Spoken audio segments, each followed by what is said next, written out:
So, it's the beginning of January, and I wanted to ask you about your New Year's resolutions. Can I ask you yours first? Well, I decided I haven't got any. You haven't got any? I've given up on New Year's resolutions because I find January just so depressing that not drinking and not going out with my friends and deciding that I have to get fit is just all so depressing that I kind of have got some plans for the year. I want to do a bit more writing. I'm teaching again. Work-wise, I've got some things going on. But actually, I always aspire to, and it might be what, my lovely picture over there. Can you see it? Just about. Hang on, there it is. Well, it looks like it's obviously. You mean the one with the bottom? But not the naked one or the very big bottom. Actually, yes, I aspire to that one. It's a big bottom. Then don't have to go to the gym.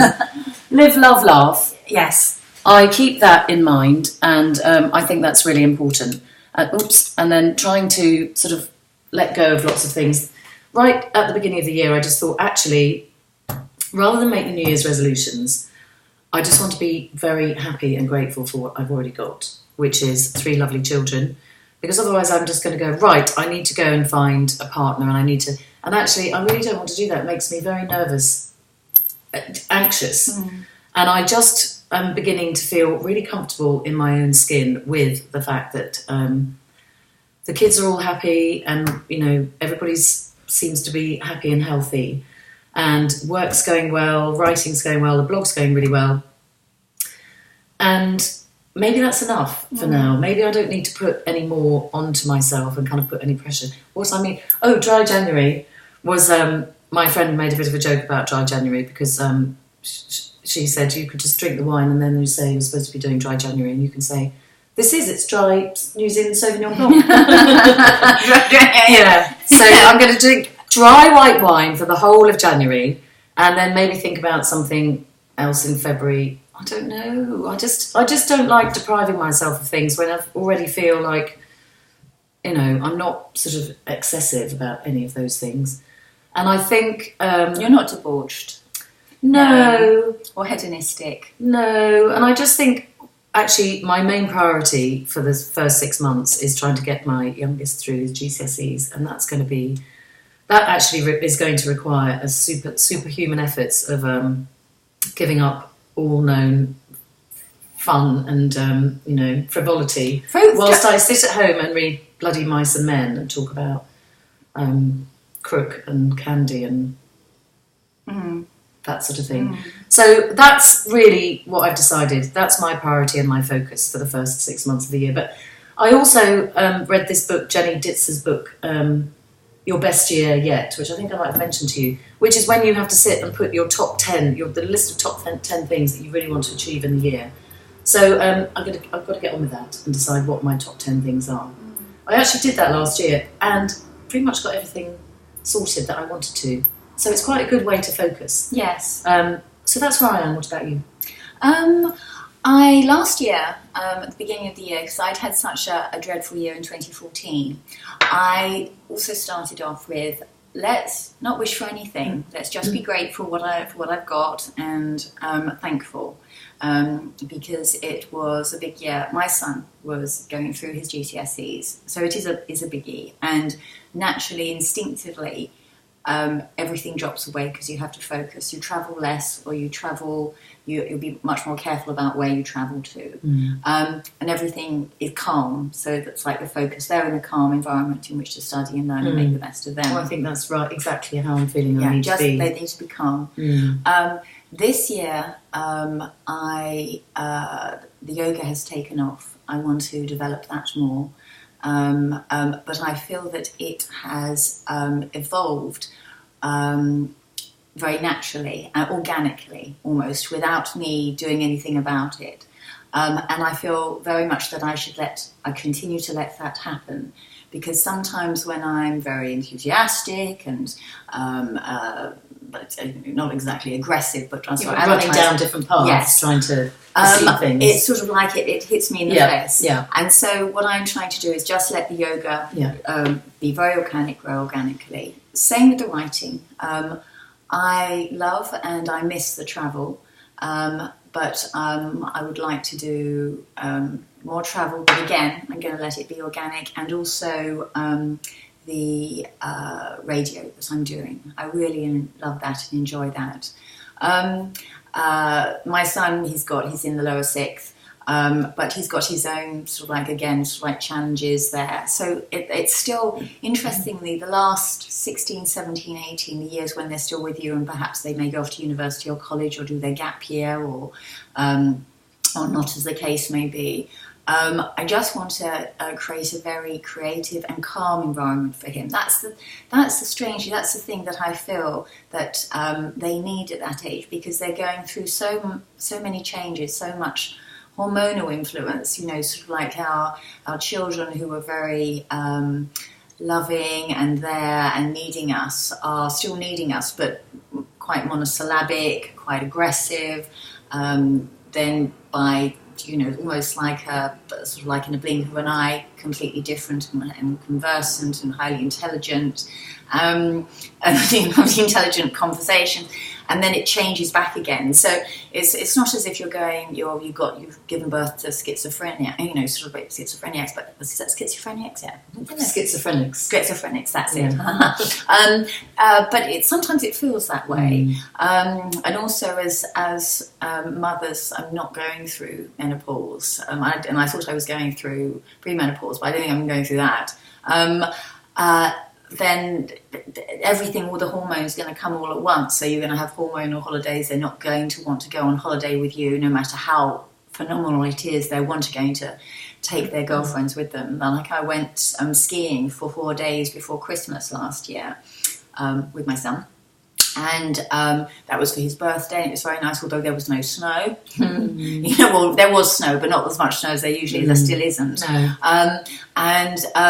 But I think he spoke to, he was speaking to his friends and everyone more than he wasn't. But that's normal. That's normal on the thank goodness for a mobile phone, and I completely get that. At least now, if we've got the French house, the house in France, he can go down with his friends. He's going to take his driving lessons this year. He's 17. So there will be opportunity for him to expand and be independent. And we're both independent women, so we're going to produce independent children. And I think that's really important. I think you feel your job's done when they're independent and happy and travelling and doing all of that stuff. And sometimes I do wonder now, I've said, I need to be here, it needs to be calm. Actually, how much influence is that going to have on whether they do any work? I mean, I know we like to think as mothers we're kind of all powerful, but are we? Because actually at the moment all they want is to be with their friends. And obviously there are many children in the world who don't have parental involvement. The parents are not around for whatever reason, and they potentially can do incredibly well. Sometimes I wonder if I wasn't actually here and I sent a quick email saying I'm actually going to stay in Zambia for the next 6 months. Just good luck with your GCSEs. Hope they go okay. Whether it actually make any difference. It would. I think it would hit anxieties. I think sometimes the fact that they know that you're there and that you're there potentially at short notice. I think that's really irritating for them. I think it's the case that they're there if they, it's a bit like you're there if they need you, but they don't want you to keep asking, do you need me? Do you need me? That's and I think that's part of the learning process, not only for them but as for us as well. And because I'm an only child and I'm a single mother, and I've got an only child. It's all one-on-one, and people keep saying to me, and it's always other mothers saying, "Oh, well, when he goes to university or college or acting school, or obviously, you'll miss him." Yes, I know, but I've shared him with his dad, and which is great because he's got a very good relationship with his dad. And that's been really good for our son, and I think good for his dad as well. So there have been times when I would like to have been with him, especially when he was younger, and then now too, when he's been with his dad, and also he's at an age where he will want more male company anyway. Yeah. So I just think so. I think this year will be a year of I suppose, opportunity. But I actually like that. I've got that sort of thing on at home as well, and I think last year was a sort of like step by step by step, and this year I'm just going to see how things grow organically. I think they're going to grow, and I think, but it's. I think last year was putting everything in place for things to flourish and bloom this year. I think this has been nurturing last year, which is good. And actually, just back to the point about children leaving and you're going to miss them and the empty nest syndrome. I definitely feel that because as single parents, we had to let go of our children a lot earlier than most parents, most mothers and fathers, whilst we shared them, and that was that sort of stretched umbilical cord. That all of that pain that I felt for so long over the last 10 years of not being able to be with them for a really significant experience when they've gone on holiday with their father to America or even just to a family event that I would have liked to have been at, I think prepares you really well for the next stage. And I personally, when my son left for university, that felt completely fine compared to anything that we had to deal with as letting small children go. But that honestly was the most painful thing, one of the most painful things I think about divorce. So he went, and actually that felt very natural.